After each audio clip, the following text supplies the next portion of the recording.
അസ്സലാമു അലൈക്കും വറഹ്മത്തുള്ളാഹി വബറകാതുഹു. വിശുദ്ധ ഖുർആൻ 18-ാം ജുസ്, അധ്യായം 24, സൂറത്തുന്നൂർ, 62 മുതൽ 64 വരെയുള്ള ആയത്തുകൾ. അഊദു ബില്ലാഹി മിനശ് ശൈത്വാനിർ റജീം. ഇന്നമൽ മുഅ്മിനൂന അല്ലദീന ആമനൂ ബില്ലാഹി വറസൂലിഹി വഇദാ കാനൂ മഅഹു അലാ അംരിൻ ജാമിഇൻ ലം യദ്ഹബൂ ഹത്താ യസ്തഅ്ദിനൂഹു. ഇന്നല്ലദീന യസ്തഅ്ദിനൂനക ഉലൈക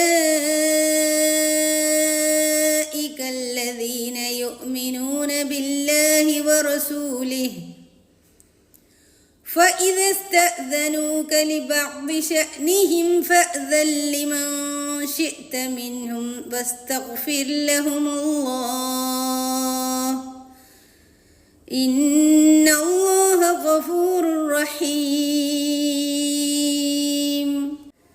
നിശ്ചയമായും അല്ലാഹുവിലും അവന്റെ റസൂലിലും വിശ്വസിച്ചവർ മാത്രമാണ് സത്യവിശ്വാസികൾ. അവർ അദ്ദേഹത്തിന്റെ അഥവാ റസൂലിന്റെ കൂടെ പൊതുവായ ഒരു കാര്യത്തിൽ ഏർപ്പെട്ടുകൊണ്ടിരുന്നാൽ അദ്ദേഹത്തോട് സമ്മതം ചോദിക്കാതെ, അതായത് വിട്ടുപോകുന്നതല്ല. നബിയെ, നിശ്ചയമായും യാതൊരു കൂട്ടർ നിന്നോട് സമ്മതം ചോദിക്കുന്നുവോ അക്കൂട്ടർ തന്നെയാണ് അള്ളാഹുവിലും അവന്റെ റസൂലിലും വിശ്വസിക്കുന്നവർ. അതിനാൽ അവർ തങ്ങളുടെ ചില കാര്യങ്ങൾക്കു വേണ്ടി, അതായത് വിട്ടുപോകുവാൻ നിന്നോട് സമ്മതം ചോദിക്കുന്നതായാൽ അവരിൽ നിന്ന് നീ ഉദ്ദേശിച്ചവർക്ക് സമ്മതം കൊടുത്തുകൊള്ളുക. അവർക്കു വേണ്ടി അള്ളാഹുവിനോട് പാപമോചനം തേടുകയും ചെയ്യുക. നിശ്ചയമായും അള്ളാഹു പൊറുക്കുന്നവനും കരുണാനിധിയുമാകുന്നു.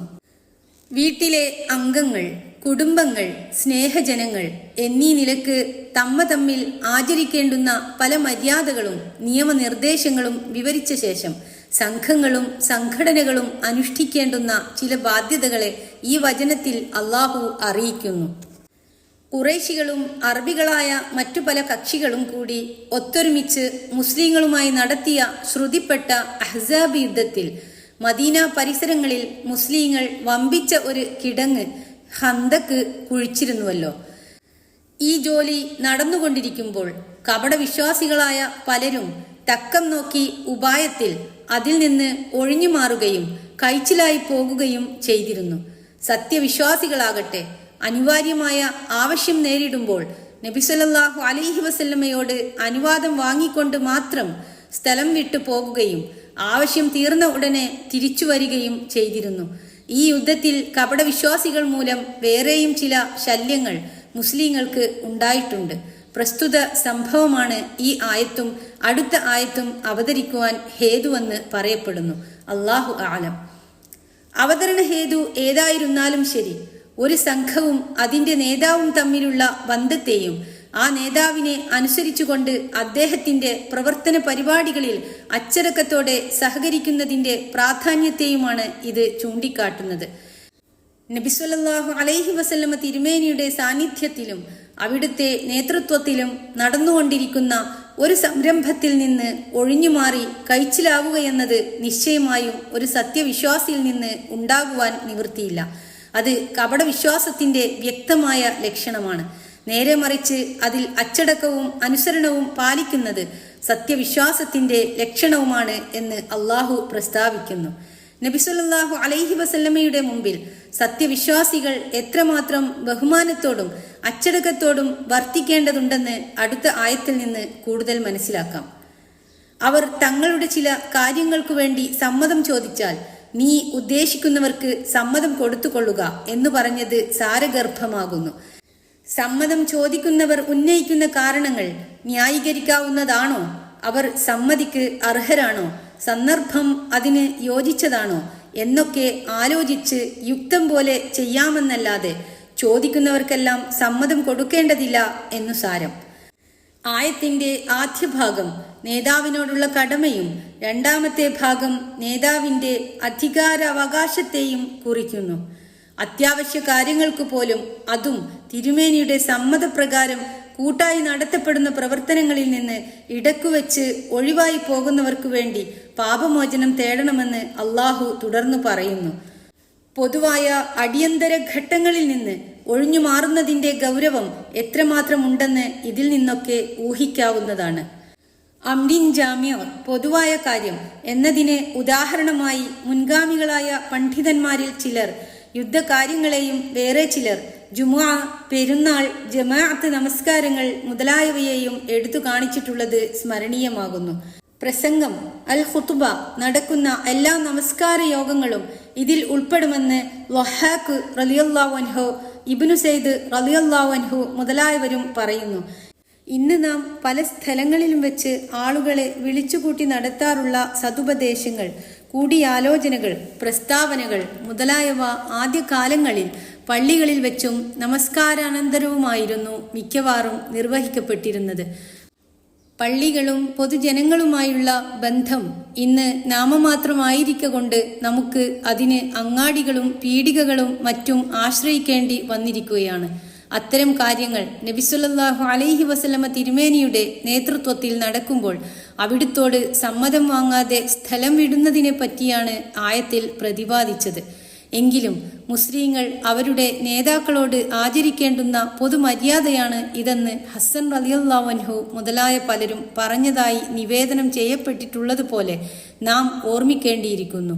യോഗങ്ങളുടെയും സദസ്സുകളുടെയും നേതൃസ്ഥാനത്തുള്ള ആളുകളുമായി സദസ്യർക്ക് യാതൊരു ബന്ധവും കടപ്പാടും ഇല്ലാത്ത ഒരു നിലയാണ് ഇന്ന് പൊതുവിലുള്ളത്. ഇസ്ലാമിക വീക്ഷണത്തിൽ ഇത് ശരിയല്ലെന്ന് ഈ ആയത്തിൽ നിന്ന് ഗ്രഹിക്കാവുന്നതാണ്. لا تجعلوا دعاء الرسول بينكم كدعاء بعضكم بعضا قد يعلم الله الذين يتسللون منكم لواذا فليحذر الذين يخالفون عن أمره تصيبهم فتنة أو يصيبهم عذاب أليم. നിങ്ങൾക്കിടയിൽ വെച്ച് റസൂലിനെ വിളിക്കുന്നത് നിങ്ങളിൽ ചിലർ ചിലരെ വിളിക്കുന്ന പ്രകാരമാക്കരുത്. നിങ്ങളിൽ നിന്ന് ഒളിഞ്ഞുകൊണ്ട് ചോർന്ന്, അതായത് കൈച്ചിലായി പോകുന്നവരെ തീർച്ചയായും അള്ളാഹു അറിയുന്നതാണ്. ആകയാൽ അദ്ദേഹത്തിന്റെ കൽപ്പനയ്ക്ക് എതിരു പ്രവർത്തിക്കുന്നവർ അവർക്ക് വല്ല പരീക്ഷണവും, അതായത് ആപത്തും ബാധിക്കുകയോ അല്ലെങ്കിൽ വേദനയേറിയ ശിക്ഷ ബാധിക്കുകയോ ചെയ്യുന്നത് കരുതിക്കൊള്ളട്ടെ.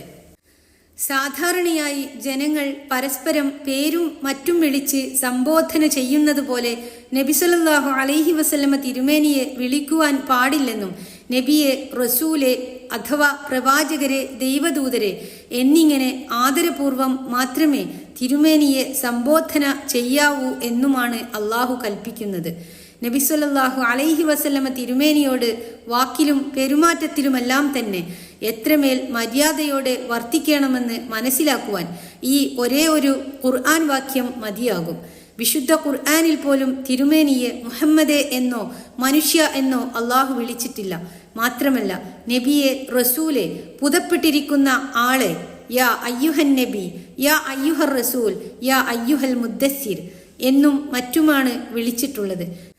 ഈ ആയത്തും തന്നെ നബി സല്ലല്ലാഹു അലൈഹി വസല്ലമയെ സംബന്ധിച്ചാണ് പ്രതിപാദിക്കുന്നതെങ്കിലും മഹാന്മാരായ ആളുകളോടുള്ള സംസാരത്തിലും സംബോധനകളിലുമെല്ലാം ചില മര്യാദകൾ പാലിക്കേണ്ടതുണ്ടെന്ന വസ്തുതയും ഈ വചനത്തിന്റെ വെളിച്ചത്തിൽ നമുക്ക് ഗ്രഹിക്കുവാൻ സാധിക്കുന്നതാണ്.